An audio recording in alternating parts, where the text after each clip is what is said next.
Vamos a comenzar con nuestra primer clase de tecnología mecánica. En ella desarrollaremos una introducción a los procesos de arranque de viruta y torneado. Lo primero que vamos a hacer es clasificar los procesos de fabricación. El método tradicional los divide en primarios, a través de los cuales se obtienen productos laminados en las siderurgias, intermedios como la forja y la fundición, que producen piezas aproximadas a su forma terminada, y los de terminación, que son los de arranque de viruta, que básicamente toman alguna pieza, por ejemplo, producida por un proceso intermedio, y le dan su forma final por desprendimiento de viruta.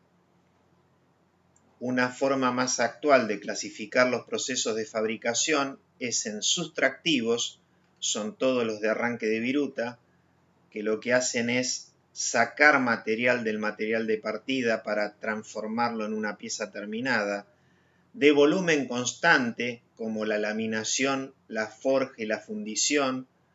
En el caso de la fundición, se dispone de una cavidad dentro de un molde.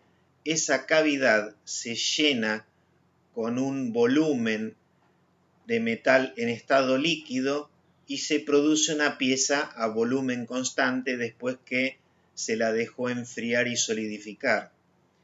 Y por último tenemos los procesos aditivos, o también llamados de fabricación de capa por capa. ¿Cuál puede ser la materia prima para un proceso de terminación? Para formas muy simples o bajas series, es decir, lotes de piezas con un número reducido de piezas a producir, se utilizan barras o recortes de planchones laminados. A medida que va aumentando la cantidad de piezas y en función de los requisitos funcionales que tengan que cumplir la pieza final, pueden ser partes obtenidas mediante procesos intermedios, es decir, piezas forjadas o fundidas. ¿Qué es un proceso de arranque de viruta? Es un proceso mediante el cual una cuchilla aguda va a producir una severa deformación plástica sobre el material a cortar.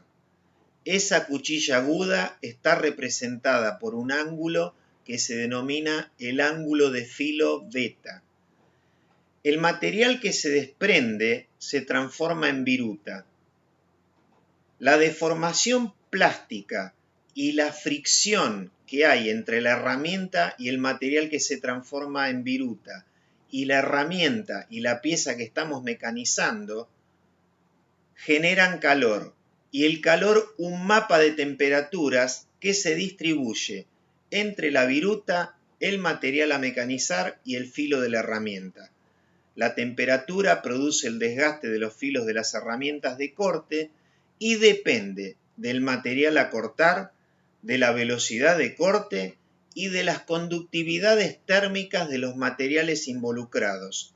Nos referimos al material a mecanizar y el material de la herramienta. La temperatura siempre se puede reducir usando fluidos de corte, aunque más adelante en la cursada veremos que no es la única alternativa. Vamos a ver ahora un video muy interesante en el cual estamos observando una operación de frenteado con una herramienta de acero rápido. La parte brillante es la cuchilla, el material es un acero 6045, vemos cómo los granos se deforman plásticamente para transformarse en viruta y se ve una cierta direccionalidad que después veremos. A esa direccionalidad se la define como el plano de cizallamiento.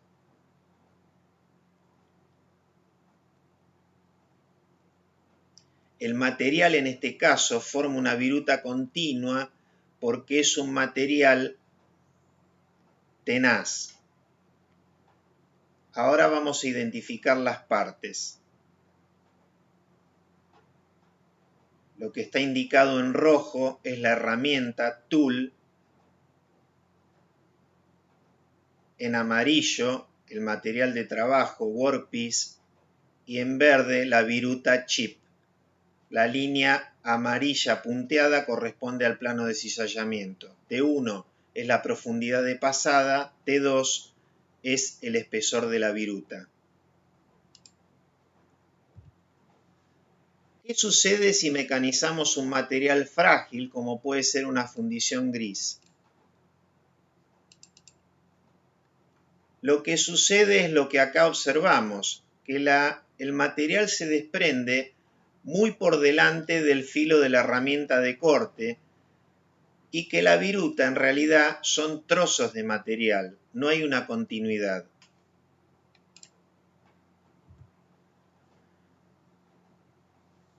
Vamos ahora a ver un video que nos va a mostrar la generación de calor y sus proporciones durante el mecanizado. Tenemos una herramienta de color amarillo con su rompeviruta. Allí se está formando la viruta en un proceso de torneado longitudinal. Tenemos en la punta de la herramienta 1000 grados centígrados, 500 en la viruta y unos 150 en el material que se mecaniza, y la distribución es 10% y 10% en material de pieza y herramienta y el 80% restante que se va con la viruta.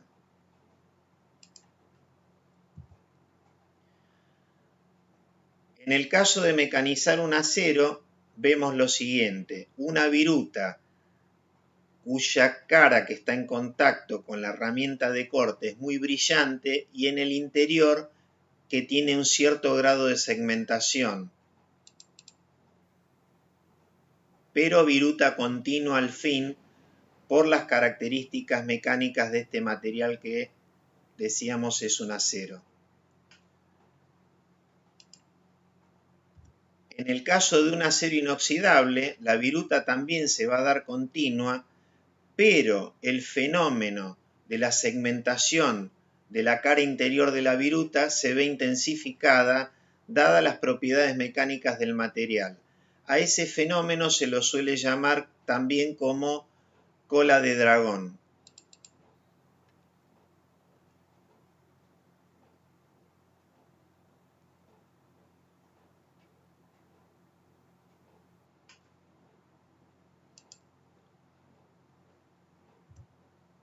En el caso de una fundición gris, un material frágil, utilizando un inserto de metal duro, vamos a ver una viruta totalmente entrecortada,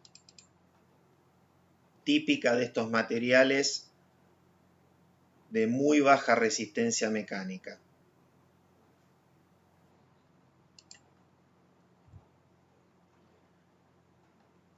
En este video quiero que prestemos mucha atención. Es un video de una empresa europea, Balzers, que se dedica a recubrir herramientas de corte. Los recubrimientos tienen dos finalidades. Uno, depositar una capa muy delgada de un material muy duro, mucho más duro que el sustrato, para reducir el desgaste del filo de corte, y por otra parte, esa capa también suele producir una reducción muy significativa de la fricción, con lo cual no se adhiere material al filo de la herramienta de corte. Ahí estamos trabajando un acero con una herramienta de acero rápido sin recubrir, uncoated. En este caso tenemos una herramienta recubierta, coated. Fíjense cómo se va formando el filo recrecido o built-up edge, es decir, que sobre la punta de la herramienta se va soldando parte del material que se está transformando en viruta. Y ese filo recrecido lo que hace es modificar totalmente el proceso de formación de viruta. En el caso de la herramienta recubierta, como estamos viendo en este mismo momento, ese proceso o no ocurre o es prácticamente insignificante.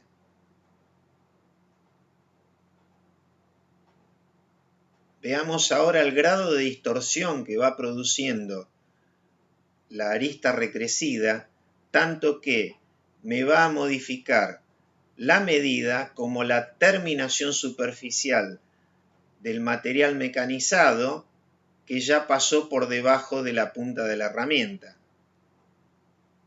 Es decir, tengo un proceso no controlado de mecanizado.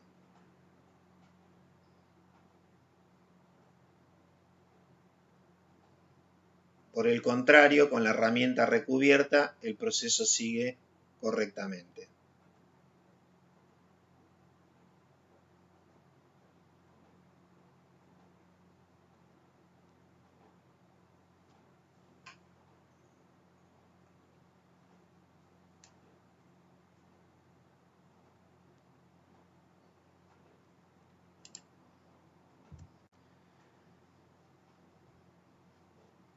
Bueno, para mecanizar una pieza, ¿de dónde partimos?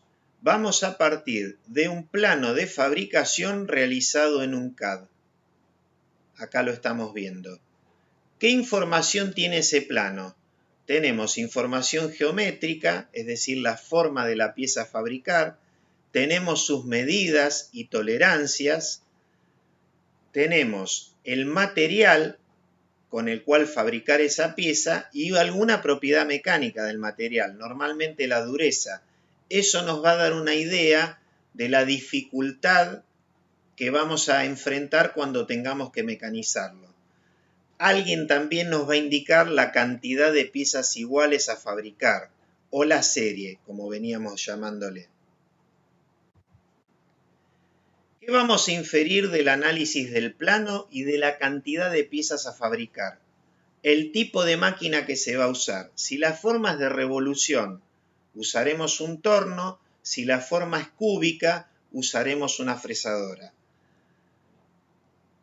Dependiendo de la serie, si el proceso debe ser realizado en una máquina artesanal, como un torno paralelo, o en una máquina automática, como en un torno de control numérico. También, en función de sus dimensiones, el tamaño de la máquina. Otra idea que va a surgir es aquel diseño del proceso de fabricación que contemple la menor cantidad de herramientas posibles para poder fabricar la pieza. Y por último, en función de la serie que tengamos que fabricar, la clase de herramental a utilizar, nos referimos a material de mayor o menor grado de productividad. ¿Qué se usa entonces para fabricar piezas?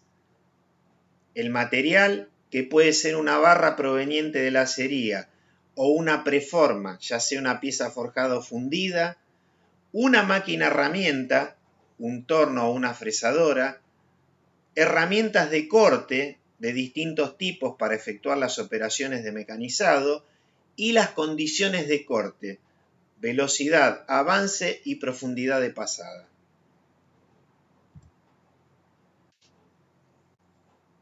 Entonces acá tenemos barra laminada, pieza forjada, pieza fundida. En esta columna tenemos los materiales a mecanizar. Torno o fresadora, en esta otra columna las máquinas. Herramientas de torneado, herramientas de fresado, en esta columna las herramientas de corte. Y finalmente las condiciones de corte.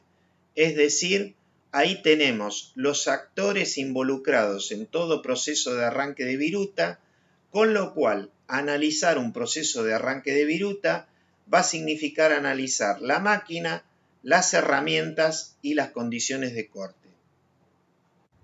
Empecemos por la máquina herramienta. De la máquina herramienta tenemos que analizar tres aspectos: los movimientos, los criterios de selección y las características técnicas. Respecto de los movimientos, los hay de dos tipos. Tenemos el movimiento principal de corte o el movimiento que se llama de avance o de alimentación. Todos conocen una agujereadora de mano un taladro de mano. Si en ese taladro de mano fijamos una broca, una mecha de 10 milímetros, la ponemos a girar y la aplicamos sobre una madera, el movimiento de rotación de la broca va a producir un desprendimiento de viruta de madera.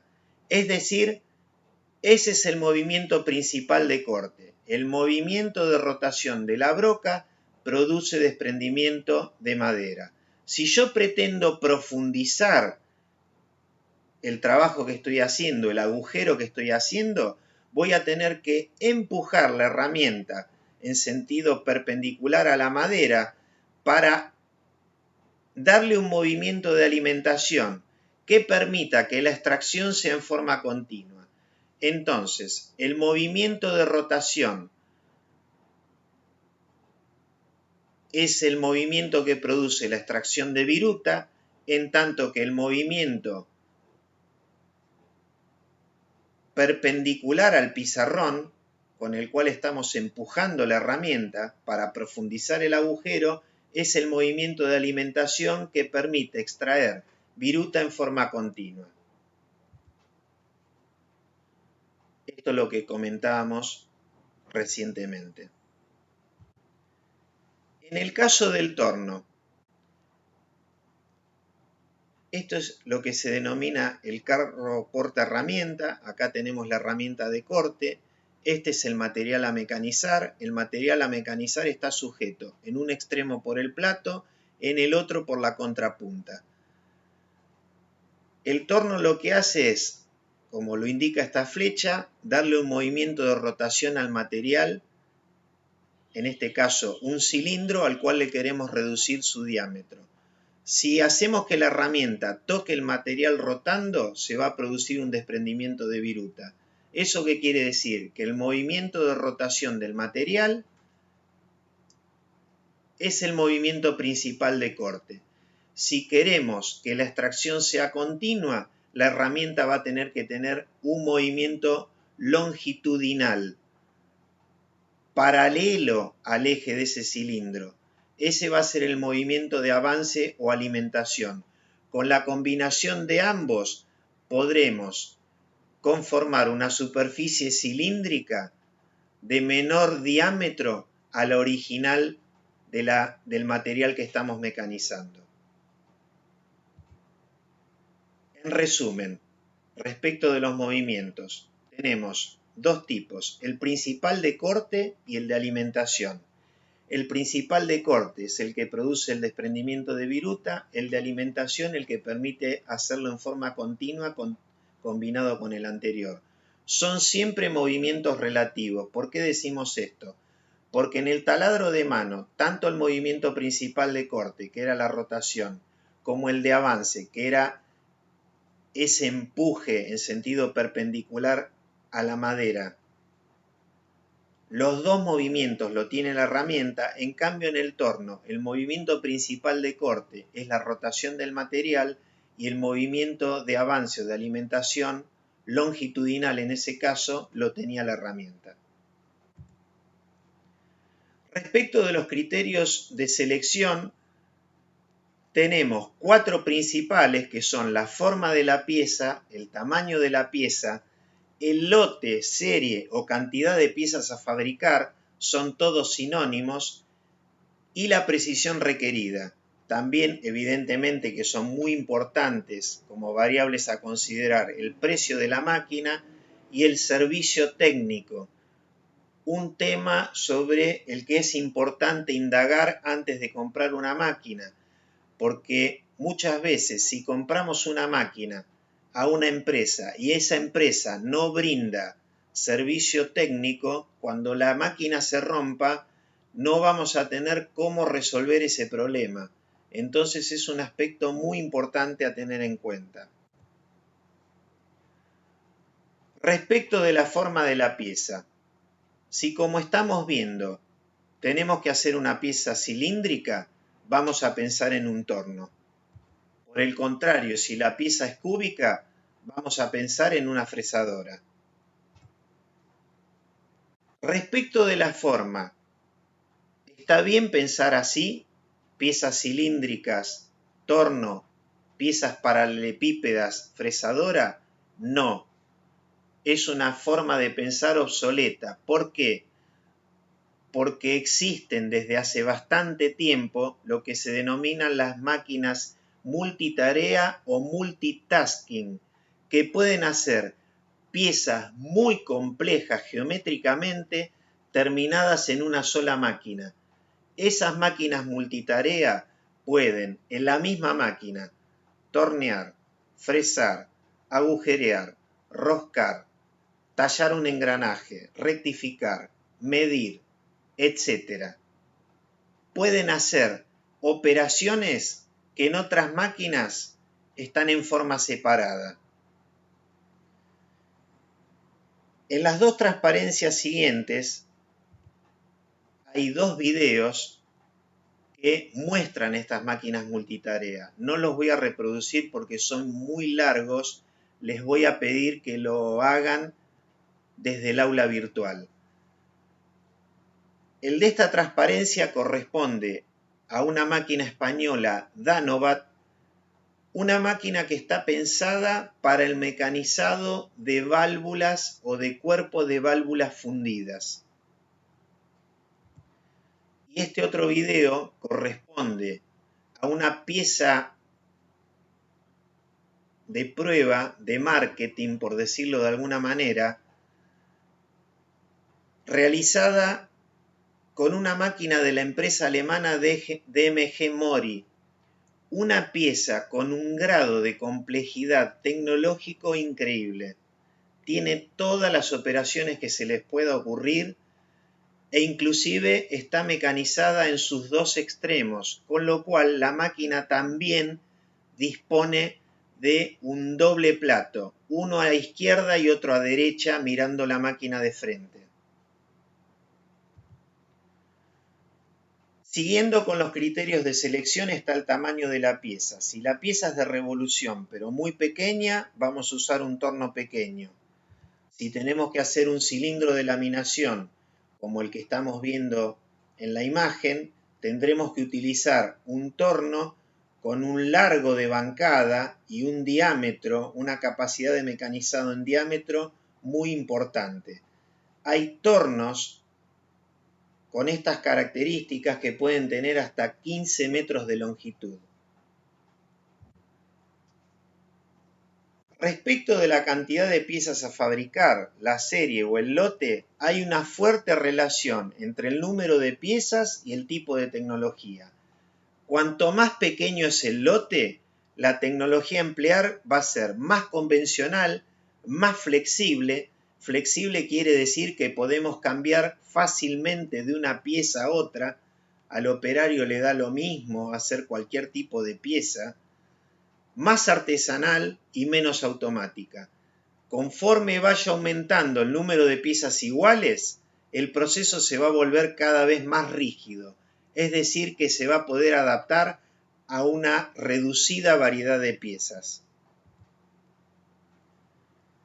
Acá tenemos un diagrama que nos muestra distintas tecnologías de fabricación: máquina convencional, CNC es control numérico, FMC es Flexible Manufacturing Cell, celda flexible de manufactura o de mecanizado, FMS es Flexible Manufacturing System, sistema flexible de manufactura, y Transfer son los sistemas de transferencia, los sistemas de fabricación que se utilizan para hacer piezas únicas, por ejemplo, bloc de motor.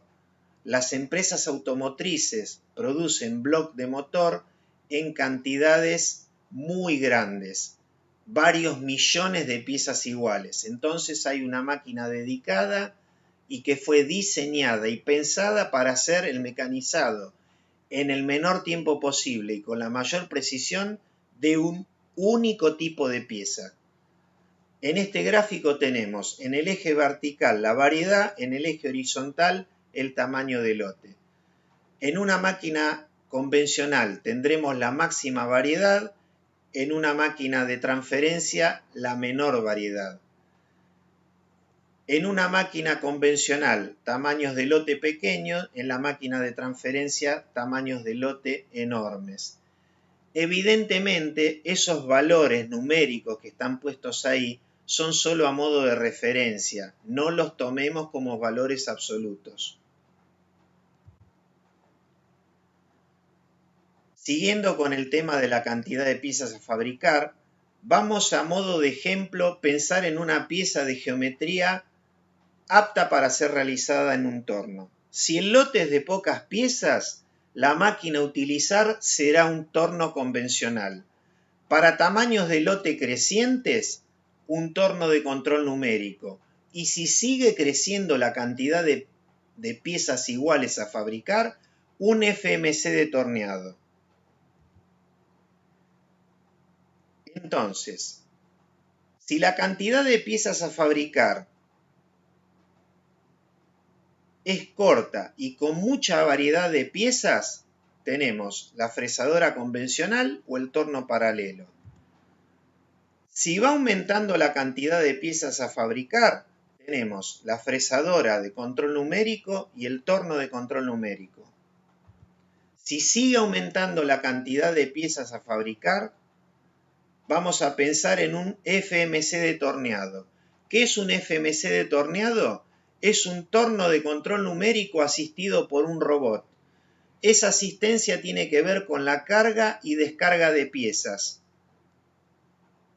Evidentemente, en un sistema de fabricación de estas características, pasar de estar fabricando una pieza a una nueva no es tan sencillo.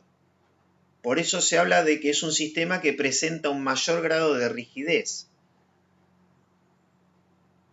Vamos a ver el video.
Habrán podido observar que el torno de control numérico era un torno de dos platos. ¿Por qué? Porque la pieza se mecaniza en ambos extremos. Entonces, la secuencia ¿cómo es? El robot toma un material de partida, lo deposita en el plato que está del lado izquierdo. Se sale el brazo del robot, se cierra la puerta, se hace el mecanizado de ese lado. Después la máquina de control numérico va a buscar con su otro plato la pieza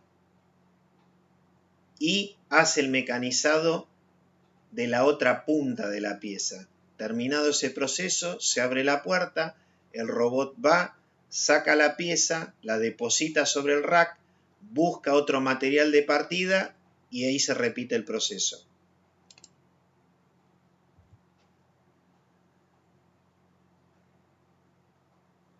Ahí terminamos con los criterios de selección.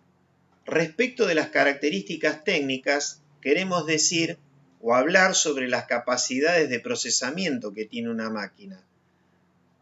Si se trata de una máquina convencional, vamos a hablar de sus capacidades mecánicas. En el caso de un torno, ¿cuál es el diámetro máximo que yo puedo mecanizar? ¿Cuál es el largo máximo que yo puedo mecanizar? ¿Cuál es el peso máximo de pieza que me admite la máquina. Si es en una máquina de CNC, se van a agregar las capacidades propias del control numérico, por ejemplo, los ciclos fijos disponibles, o particularmente de su parte mecánica, la cantidad de herramientas que puede tener el carrusel de herramientas de la máquina, el cambiador de herramientas, el extractor de viruta, etc. Toda esa información la vamos a encontrar disponible principalmente en las páginas web. Acá tenemos un listado de algunas características técnicas de un centro de mecanizado de 5 ejes de la firma Haas, entre las cuales posiblemente las más importantes son el volumen de mecanizado, que está dado por las carreras X, Y y Z, en este caso 965 por 660 por 635 milímetros.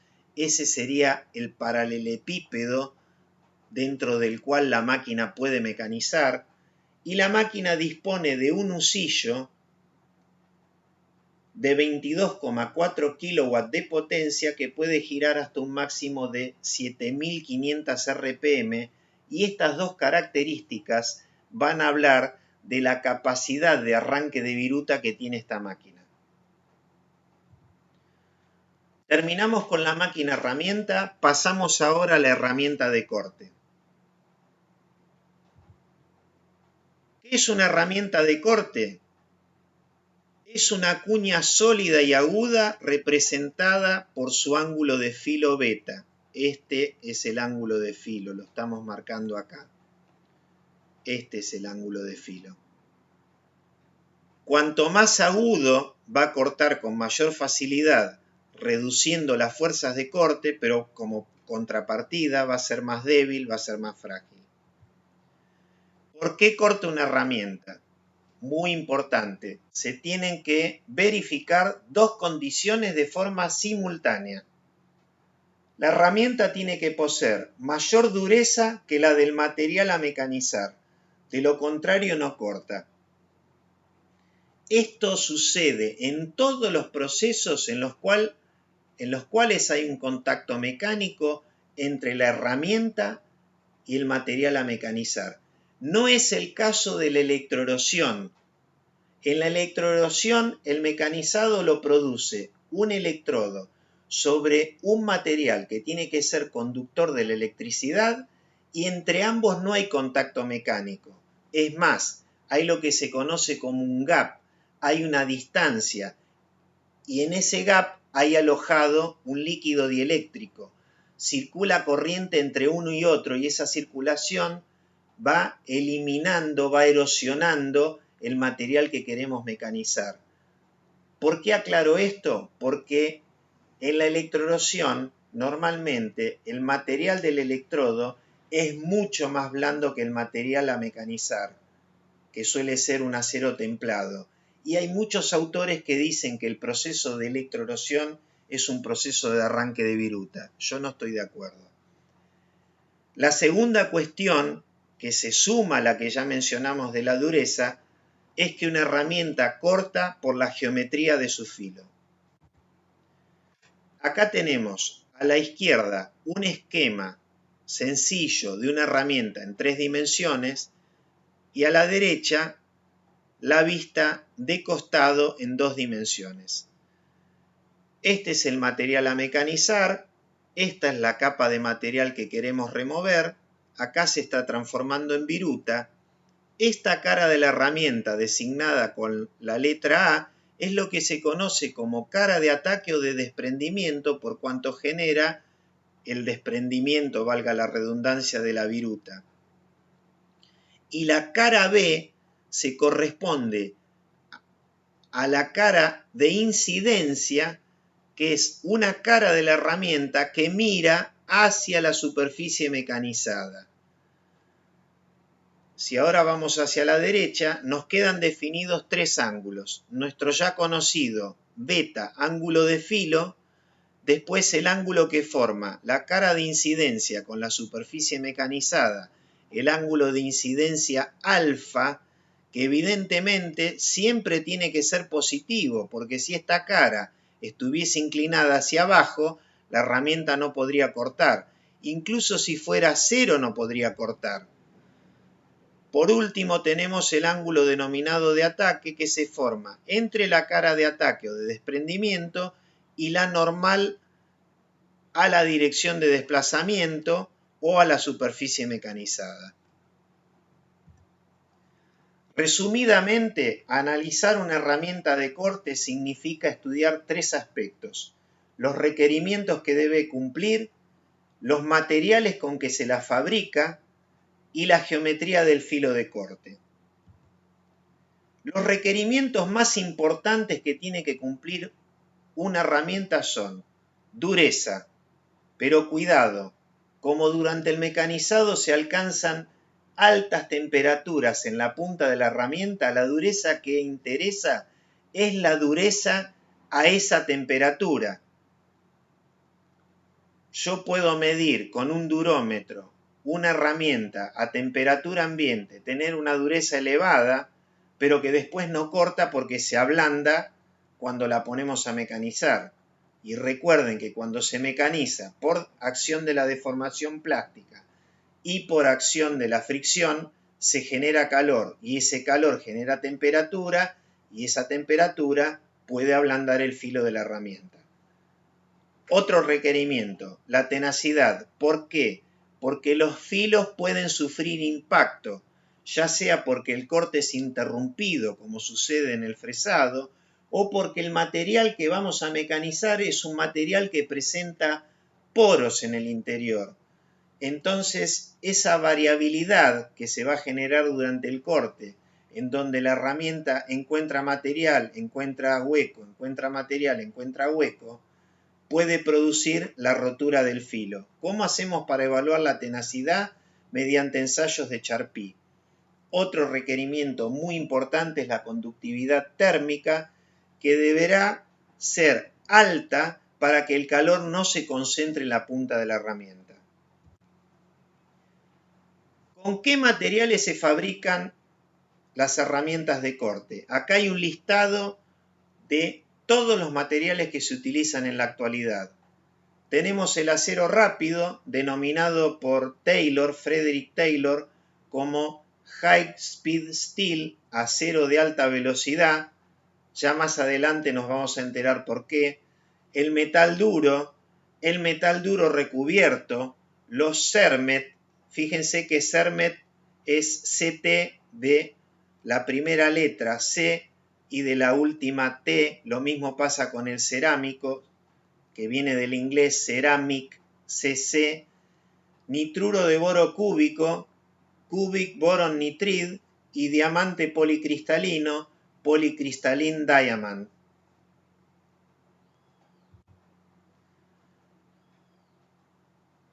En tercer lugar tenemos la geometría del filo de corte, de los cuales ya nos hemos referido en relación a los ángulos principales de incidencia, de filo y de ataque. ¿Cómo se presentan comercialmente las herramientas de corte? En el caso de las herramientas de acero rápido, de una forma muy simple. Son barras a las que se le denomina bits, que pueden tener sección cuadrada, sección rectangular, trapezoidal o redonda, que están templadas y revenidas. Tal como vienen del fabricante de la herramienta, no pueden ser utilizadas porque el operario las recibe y les tiene que dar forma por afilado, si no, no cortan. Después tenemos las herramientas de metal duro, las soldadas, estas que están acá arriba, o las de fijación mecánica, las que están acá abajo. En la imagen de arriba vemos un material de color gris claro. Esa es la placa de metal duro que está soldado al mango, rojo en este caso, celeste en este otro, con lo cual estamos hablando de herramientas que se reafilan. Cuando el filo se desgasta, le puedo devolver su forma original por afilado. En cambio, las de fijación mecánica, que el inserto va vinculado al portainserto o portaplaca mediante un tornillo, cuando el filo se gastó, aflojo el tornillo, giro la placa, paso de esta punta a esta otra, aprieto nuevamente el tornillo con la placa y puedo seguir trabajando. Me independizo del afilado. Este gráfico es muy interesante porque nos muestra lo que pasó con el tiempo de fabricación de esta operación desde el año 1900 hasta el año 2000, asociado con la evolución de los materiales de herramientas que en alguna medida están listados en ese orden de aparición cronológica en la transparencia anterior. Acá lo que podemos ver que utilizando una herramienta de acero al carbono, esta pieza en el 1000 o antes del 1900 nos llevaba 100 minutos, cuando apareció el acero rápido alrededor del año 1905 pasó a 26 minutos ese tiempo, y con los materiales de herramientas más sofisticados en el año 2000 estamos para el mismo mecanizado en alrededor de unos 20 segundos. Imaginen ustedes lo que tuvieron que evolucionar las máquinas herramientas para poder adaptarse a tremendo cambio tecnológico en cuanto a las condiciones de corte. En relación a las herramientas de corte es muy importante el desgaste. El desgaste de las herramientas se produce por una acción combinada de las temperaturas que decíamos que son elevadas y de las presiones que aparecen en la zona de desprendimiento de la viruta. El desgaste obedece a la sumatoria de 4 causas. La abrasión, que se produce la abrasión en realidad porque se desprenden partículas del material, de la microestructura del material que se está transformando en viruta.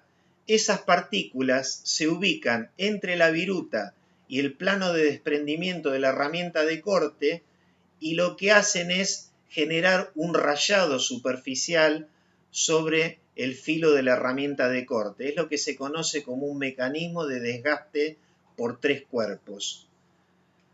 En cuanto a la adhesión, vamos a recordar aquel video de la empresa Balzers. Es habitual que parte del material que se está transformando en viruta se adhiera sobre el filo de la herramienta. Y es habitual también que con la continuidad del proceso, ese material que se adhirió en algún momento se desprenda. Y cuando se desprende, produce un desprendimiento de parte del material de la herramienta, de parte del filo, provocando el desgaste del filo de la herramienta. Otro mecanismo de desgaste es el proceso de difusión, un proceso que se activa con la temperatura y que tiene que ver con la afinidad química de algún elemento que conforma el material de la herramienta con el material que se está transformando en viruta. Típico, el carbono. Se produce una migración de átomos de carbono desde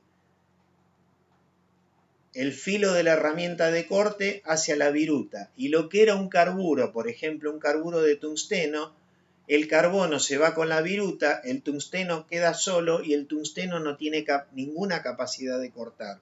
Entonces eso produce un desgaste del filo de la herramienta de corte. Y después tenemos la acción química basada en lo que sería el par galvánico, que en algunos casos se puede presentar según sea la combinación de material de herramienta y material a mecanizar. ¿Cómo se puede controlar el desgaste de las herramientas de corte? Un método que puede parecer antiintuitivo es la utilización de aceros aleados con plomo, azufre y manganeso, los denominados free cutting steels. Estos elementos cuando la herramienta mecaniza un acero con esta composición química, forman una suerte de tribofilm, es decir, un depósito sobre la cara de desprendimiento, sobre la cara de ataque de la herramienta, y hace las veces de un lubricante sólido, separando la viruta del material del filo de la herramienta, con lo cual se retarda el desgaste del filo de la herramienta, y esa disminución de la tasa de desgaste puede ser muy significativo a velocidades medianas o velocidades moderadas, y en tal sentido pueden ver dentro de la cátedra, dentro del aula virtual de tecnología mecánica, 2 papers realizados por el personal docente de la cátedra, en el cual se trabajaron con este tipo de aceros. Otra forma de disminuir el desgaste es a través de utilizar fluidos de corte con aditivos de extrema presión, sistemas de lubricación especiales como son el MQL, cantidad mínima de lubricante, el HPC, High Pressure Coolant, o sea, refrigerante a alta presión, el sistema criogénico, también materiales de herramientas de muy alta dureza y/o herramientas recubiertas. ¿Por qué decimos y/o? Porque puede ser una combinación de estas cuestiones que hemos mencionado. ¿En qué influye el desgaste de las herramientas? Influye en la productividad. Si un filo se desgasta muy rápido, tenemos que cambiar filos muy seguido, con lo cual la alternativa va a ser bajar la velocidad. Y si bajamos la velocidad, aumenta el tiempo de producción. La otra cosa que también se va a ver afectada es las medidas y la terminación superficial. Lo pudimos ver en aquel video de Balzers. ¿Cómo se materializa el desgaste sobre el filo de la herramienta? De 2 formas, con la faja de abrasión. La faja de abrasión o labio de desgaste se da sobre la cara de incidencia, lo podemos ver acá también, y con el desgaste de cráter, en forma de cráter, craterización o crater wear, que se da por la acción que ejerce la viruta sobre la cara de ataque o de desprendimiento, generando justamente un hueco sobre esa superficie. Sería esta zona en estas imágenes.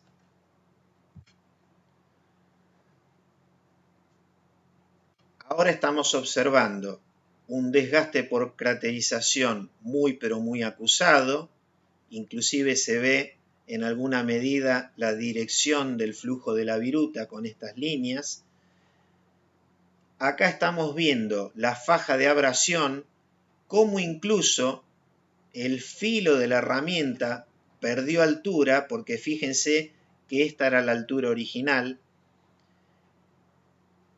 El flank wear o la faja de desgaste se evalúa a partir de esta altura B sub B, y hay una norma, la norma ISO 3685, que fija los criterios de hasta dónde debería desgastarse una herramienta en términos de esta faja de abrasión. El criterio de desgaste suele ser de 0,3 de milímetro, 0,3 milímetros. ¿Cómo se opera sobre el desgaste a pie de máquina? ¿Un operario va a estar ahí con un microscopio al lado de la máquina midiendo el desgaste? No. La oficina de producción le va a bajar información al operario diciéndole: vos cada tantas piezas tenés que cambiar el filo de la herramienta, porque ellos ya tienen establecido cuál es la duración del filo para una determinada velocidad de corte que se está utilizando para mecanizar un determinado material. En resumen, el desgaste no se mide a nivel de la fábrica, sí a nivel de los laboratorios, y lo que se hace es traducirlo a cantidad de piezas en función de la velocidad de corte usada. Ya lo mencioné antes en relación al acero rápido, vuelve a aparecer ahora Frederick Taylor, quien fue en alguna medida el ingeniero que convirtió al mecanizado en una ciencia, y ese hecho se produjo a partir de su artículo denominado On the Art of the Cutting Metals, artículo que tenemos colgado en nuestra aula virtual. Otro trabajo muy interesante de Taylor fue establecer la relación entre la velocidad de corte y la duración del filo de una herramienta. Toda vez que yo suba la velocidad, la duración de filo me va a disminuir. Ahora, ¿en qué proporción lo va a hacer? Va a depender de este exponente n. Ese exponente n es función del material a mecanizar y del material de la herramienta. Y ese exponente va a ser la pendiente de esta recta conocida como la recta de Taylor, que surge cuando uno toma logaritmos a ambos miembros de esta ecuación y transforma este diagrama en un diagrama doble logarítmico.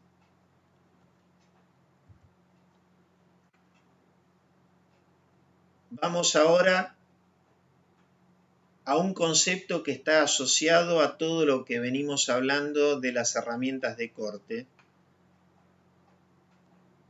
que es la maquinabilidad del material que mecanizamos. Y se define maquinabilidad como la capacidad, y tenemos que entender como facilidad o dificultad que posee un material para dejarse mecanizar. Siempre la maquinabilidad se evalúa en forma indirecta, a través del desgaste que produce sobre la herramienta que lo mecaniza. Así como pasa con la dureza, hay escalas de maquinabilidad que van a depender del proceso, torneado, fresado, y que van a requerir fijar un tipo de material como patrón al cual se le asigna un índice 100. Es decir, que la maquinabilidad es un concepto relativo. Lo que viene ahora es algo nuevo que hemos implementado a partir de este cuatrimestre. Es un concepto de maquinabilidad moderno basado en los trabajos de Frederick Schultheis, trabajos que se iniciaron en el año 2013. Este investigador nos dice que la maquinabilidad relativa de un material depende del siguiente diagrama polar. O sea, que la maquinabilidad se ve afectada por estas 5 variables, por la ductilidad del material que vamos a mecanizar, por su endurecimiento por deformación plástica, por su conductividad térmica, por su dureza y por su abrasión. Una ductilidad elevada nos va a dar como resultado una mayor adhesión del material que se mecaniza sobre el filo de la herramienta de corte. Entonces, reducir la ductilidad va a disminuir el desgaste por adhesión. O sea, un material muy dúctil es un material pegajoso, que fácilmente me va a formar el filo recrecido. Una baja ductilidad va a ser beneficiosa para la formación de viruta. ¿Cómo hacemos para determinar, para cuantificar la ductilidad de un material? A través de un simple ensayo de tracción, determinando el alargamiento porcentual a la rotura, que es una medida de la ductilidad. Segunda variable, el strain hardening o endurecimiento por deformación. Un endurecimiento alto va a dar como resultado una cantidad de energía elevada para formar la viruta. Un mayor valor del endurecimiento va a producir un incremento de la tensión unitaria de corte. Son la cantidad de kilos por milímetro cuadrado que la herramienta tiene que aplicar para poder transformar el material en viruta. Y como consecuencia del aumento de la tensión unitaria de corte, van a aumentar las fuerzas de corte. ¿Cómo hacemos para cuantificar el strain hardening? Nuevamente a través de un sencillo ensayo de tracción y luego dividiendo la tensión máxima por la tensión de fluencia. La conductividad térmica, tercer variable. Una mayor conductividad térmica del material de la pieza va a ser beneficiosa para mejorar la maquinabilidad del material, ya que va a ayudar a conducir rápidamente el calor lejos de la zona de corte. La dureza, el cuarto factor, es muy importante ya que influye sobre las fuerzas de corte. Una baja dureza es generalmente favorable, con la excepción de aquellos materiales muy dúctiles que tienden a formar filo recresivo y en consecuencia van a desgastar el filo de la herramienta de corte por adhesión. La quinta variable, la última, la abrasividad. Una alta abrasividad del material va a dar como resultado un aumento del desgaste de la herramienta y en consecuencia una menor maquinabilidad. Se lo puede considerar como el resultado de partículas duras que se interponen entre la viruta y el plano de ataque de la herramienta. Altas concentraciones de estas partículas pueden producir un desgaste abrasivo sobre el filo de corte de la herramienta. ¿Cómo se determina la abrasividad? Mediante un ensayo de desgaste llamado pin on disc. ¿Cómo hacemos para elaborar el diagrama polar de maquinabilidad? El diagrama polar nos va a dar una maquinabilidad relativa respecto de un material, por ejemplo, un acero IC 4140, al que le vamos a asignar en forma arbitraria un 5 para cada una de las 5 variables de influencia mencionadas. Luego, para aplicar el valor relativo mx de un material X, vamos a aplicar la fórmula que sigue. ¿Por qué hay dos fórmulas?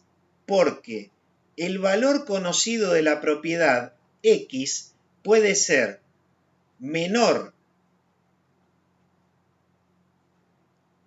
al valor correspondiente al material de referencia o puede ser mayor. Entonces, según sea un caso u otro, es la fórmula que aplicaremos.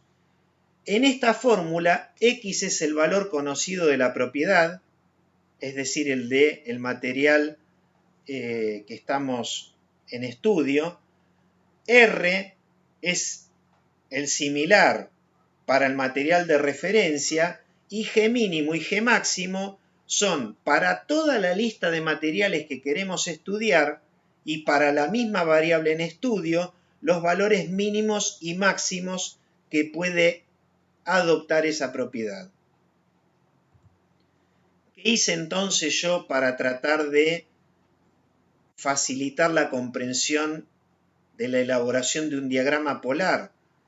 Bueno, armar un listado de materiales y de ese listado de materiales buscar en la bibliografía la dureza, el alargamiento, el strain hardening y la conductividad térmica.